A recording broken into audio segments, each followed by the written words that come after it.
Ya, orang kelihatan pintar terus sombong, diingatkan terus makin sombong, itu akan terbuka aibnya, makan semakin banyak bodohnya, kelihatan nggak bagus nanti.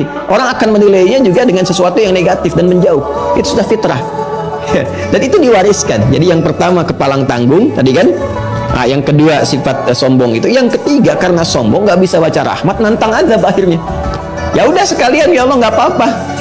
Neraka juga. Nggak apa-apa.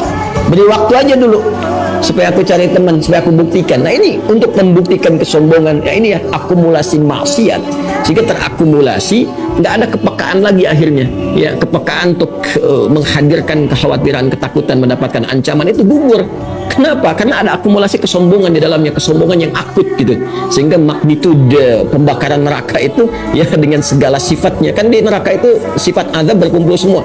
Likuifasi yang menelan semua orang dengan pembakaran lebih tinggi. Ya ada gempa yang ketika naik gini turun lagi. Itu semua hal musibah yang teralami disampaikan di dunia itu muncul semua di situ.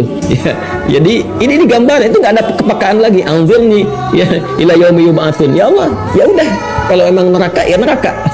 Gitu kan. Tapi aku akan buktikan, ya, beri aku waktu untuk membuktikan kesombongan lagi. Nah, jadi sifat yang ketiga yang dia wariskan ini menantang. Ya udah kalau memang itu ya udah berikan waktu gini. Nah itu diwariskan, diinjek kepada anak cucu Adam. Ya dengan apa? Nah ini nanti akan kita detilkan.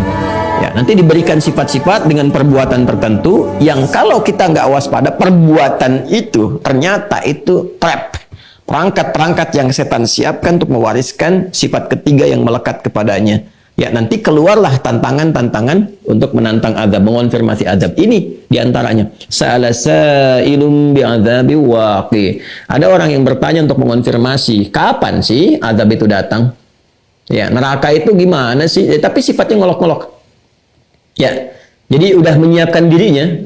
Ya, memang Muhammad SAW kalau memang ada neraka yang kamu gambarkan itu, kapan kejadiannya? Ya, seperti apa nih? Nah, itu udah ada olok-oloknya nih. Ya, nah ini biasanya yang penting dulu saya ingin sampaikan teman-teman sekalian, fokus baik-baik ya. Ini sifatnya di sini ada nakirah, sa'il. Lihat nggak ada alif lamnya. Allah tidak mengatakan sa'ala sa'ilu. Tapi sa'ala sa'ilun bi'adzabi waqi'. Sa'il. Kalau nakirah berarti sifatnya umum. Menjangkau semua lapisan tanpa batas di setiap generasi. Artinya apa? Setan itu mewariskan sifat godaan ketiga ini, itu nggak ada batas. Di setiap generasi akan ditemukan yang seperti ini. Makanya berganti nabi pun ada yang nantang azab. Dikasih oleh Allah mukaddimahnya. Seperti umat Nabi Nuh, umat Nabi Lut. Ya kan? Kaum Ad, kaum Thamud dan sebagainya. Di umat Nabi Muhammad SAW di awal-awal periode berdakwah ada yang begitu. Nah, walaupun Nabi sudah meninggal, umat berganti, ajarannya abadi karena dijamin oleh Allah sampai kiamat. Setiap generasi akan ditemukan yang begitu.